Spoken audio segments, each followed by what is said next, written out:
ఉపాధ్యాయుని కత్తితో బెదిరించి దారి దోపిడీకి పాల్పడ్డ ముగ్గురు వ్యక్తులను అరెస్టు చేసిన మెదక్ జిల్లా నర్సాపూర్ పోలీసులు. అందరూ పాత నేరస్తులే అని వెల్లడించిన డీఎస్పీ నరేంద్ర గౌడ్ రిమాండ్కి తరలింపు. మెదక్ జిల్లా నర్సాపూర్ పోలీస్ స్టేషన్ లో తూఫాన్ డీఎస్పీ నరేంద్ర గౌడ్ మీడియా సమావేశం. గత గురువారం కోల్పారంలో ఉపాధ్యాయుడిగా విధులు నిర్వహిస్తున్న కృష్ణయ్యను ముగ్గురు వ్యక్తులు ఆటో ఎక్కించుకొని కత్తితో బెదిరించి నగదు, మొబైల్ ఫోన్ లాక్కున్నందుకు గాను ముగ్గురు నిందితులను అరెస్టు చేసి రిమాండ్కి తరలించారు. పోలీసులు పాత నేరస్తులైన ఉప్పరి సాయి కుమార్, గొలుసుల కుమార్లు ముగ్గురు కలిసి గురువారం రోజు కోల్పారం వద్ద ఉపాధ్యాయుడు కృష్ణయ్యను ఆటో ఎక్కించుకొని దారి మళ్లించి నర్సాపురం నుండి తుఫాన్ రహదారి హెచ్పి గ్యాస్ గోడౌన్ పక్కన గల ఉప్పరి సాయి కుమార్ మీద ముగ్గురు కూడా పాత నేరస్తులు. ఈ రకమైన నేరాలకు అలవాటు పడ్డారు. వీళ్ళు చాలా కాలం నుంచి నేరాలకు పార్టిసిపేట్ చేస్తున్నారు.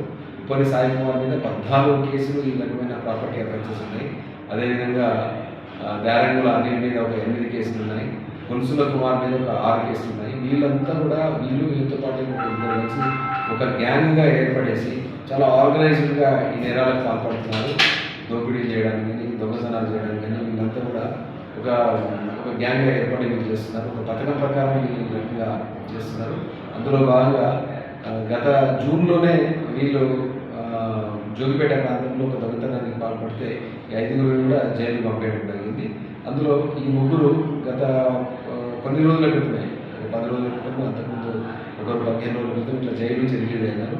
రిలీజ్ అయిన తర్వాత కూడా ఆ గ్యాంగ్ సభ్యుల్లో ఈ ముగ్గురు మళ్ళీ ఏదైనా మనం దోపిడీ చేయాలా, ఈసారి బలంగా మనం దొంగతనం కానీ దోపిడీ చేయాలన్న ప్లాన్లో భాగంగా వారు ఆ రోజు 16వ తారీఖు నాడు ఈ రకమైన నేరానికి పాల్పడడం జరిగింది.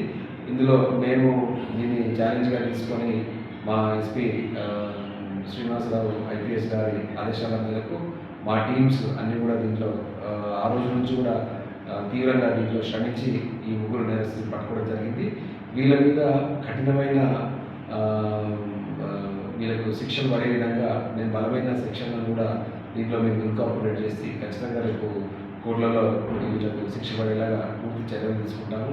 సో మా టీము ఎవరైతే ఉన్నారో వీళ్ళు సిఐ జాన్రెడ్డి, తర్వాత ఎస్ఐ రంజిత్ కుమార్, తర్వాత మా క్రైమ్ పార్టీ సిబ్బంది శ్రీకాంత్, ఉపేందర్ అండ్ మిగతా సిబ్బంది అందరూ కూడా దీంట్లో ప్రాణం పెట్టి ఇది పనిచేశారు.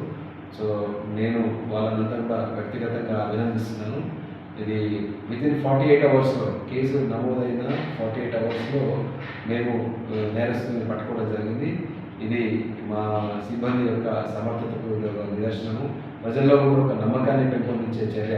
గతంలో కూడా రీసెంట్ పాస్ట్లో కూడా మనకి ఇక్కడ ఇంకొక దోపిడీ జరగడము, తర్వాత అంతకుముందు కూడా ఒక రోబర్ ఇలాంటి కేసు ఉంది. చాలా స్వచ్ఛమైన మా వాళ్ళంతా కూడా దీంట్లో అంతా కూడా టీం అంతా కూడా ఒక టీం వరకు ఒక సమిష్టిగా పనిచేసి ఇది చేయడం జరుగుతుంది. ఇదంతా అవార్డు మేము అందరినీ మా వాళ్ళని అభినందిస్తూ రివార్డ్స్ కూడా మేము అంతా ప్రపోజ్ చేస్తున్నాము. వాళ్ళు కూడా తగిన విధంగా వాళ్ళని సత్కరించడం, తగిన విధంగా వాళ్ళ సేవలకు గుర్తింపు కూడా ఇవ్వడము జరుగుతుంది. ఈ సందర్భంగా ప్రజలకు మా వైపు నుంచి ఎదురుపడి ఏంటంటే ఈ ప్రాంతం కూడా కొన్ని ఈ మధ్యకాలంలో ఈ రకమైన నేరాలకు స్కోప్ ఎక్కువ ఉంది. తర్వాత మనకు ఏడుపాయల పుణ్యక్షేత్రం కూడా దగ్గర ఉండడం, ఇవన్నీ అందరినీ కూడా మేము రిక్వెస్ట్ చేస్తుంటే సీసీ కెమెరాలు అందరూ కూడా మీరు మీ ఇంట్లో దగ్గర కానీ తర్వాత కానీ సీసీ కెమెరాల విషయంలో కూడా తోడ్పాటు ఇవ్వాల్సిందిగా అందరినీ రిక్వెస్ట్ చేస్తున్నాను. Thank you.